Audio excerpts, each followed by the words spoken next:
I spoke the languages, I socialized with people, and I understood that I had to act fast unless I want this beautiful country to be permanently and irreparably damaged by our presence.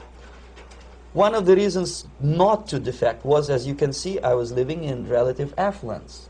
Who the hell in a normal mind would defect and do what? To be abused by your media, to be called McCarthyist and fascist and paranoid, or to drive a taxi in New York City? What for? What the hell for should I defect? To be abused by Americans, to be insulted in exchange for my effort to bring the truthful information about impending danger of subversion. As you can see, I was living in quite a comfortable conditions next to swimming pool, where Indians were not allowed, by the way. I was highly paid expert in propaganda. I had my family. I was respected by my nation. My career was cloudless.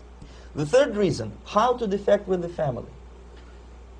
To defect with the baby and the wife would be virtual suicide, because according to law, that hypocritical law which I quoted before, the Indian police will have to hand me over back to the KGB, and that will be the end of my defection and probably my life. Again, I cannot smuggle my wife because she was not quite sure what I was doing.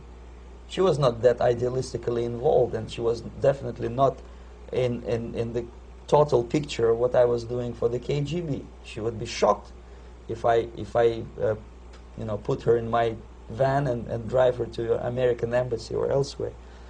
That would be a greatest danger. So again, I had to defect in such a way that my defection would look as simple disappearance. And there were many cases like that when the Soviet agents simply disappeared, either killed in action or, thanks to their curiosity and their close contacts with radicals, some of them were killed by the Marxists, by the way. It happened in many African countries when the Soviet KGB were killed by Africans themselves. Not because they hated Marxism and Leninism, but because they were simply trigger-happy bunch of unruly characters. If you give them a machine gun, they will shoot. And some of the Soviets obviously were not careful enough to protect themselves, and they got into embarrassing situations when they were shot at the crossfire between factions of so-called liberation movements.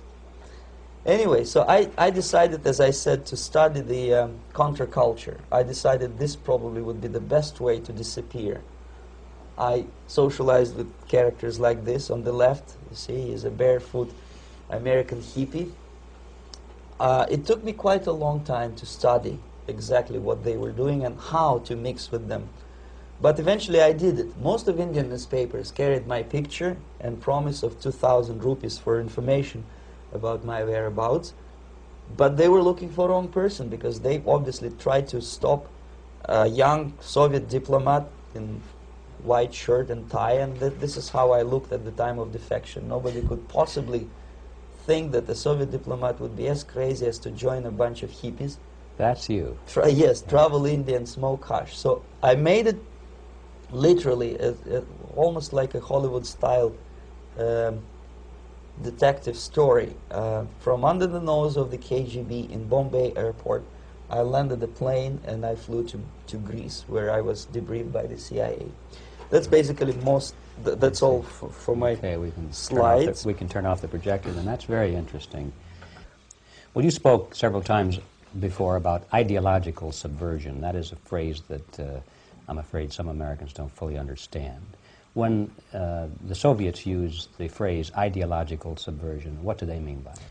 Ideological subversion is the process which is legitimate, overt, and open. You can see it with your own eyes. All you have to do, all American mass media has to do, is to unplug their bananas from their ears, open up their eyes, and they can see it.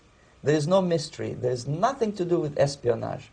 I know that espionage intelligence gathering looks more romantic.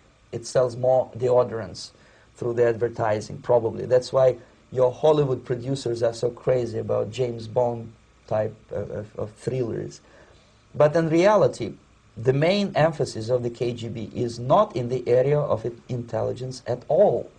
According to my opinion and opinion of many defectors of my caliber, only about 15% of time, money, and manpower is spent on espionage as such. The other 85% is a slow process which we call either ideological subversion or active measures, активные мероприятия in the language of the KGB, or psychological warfare.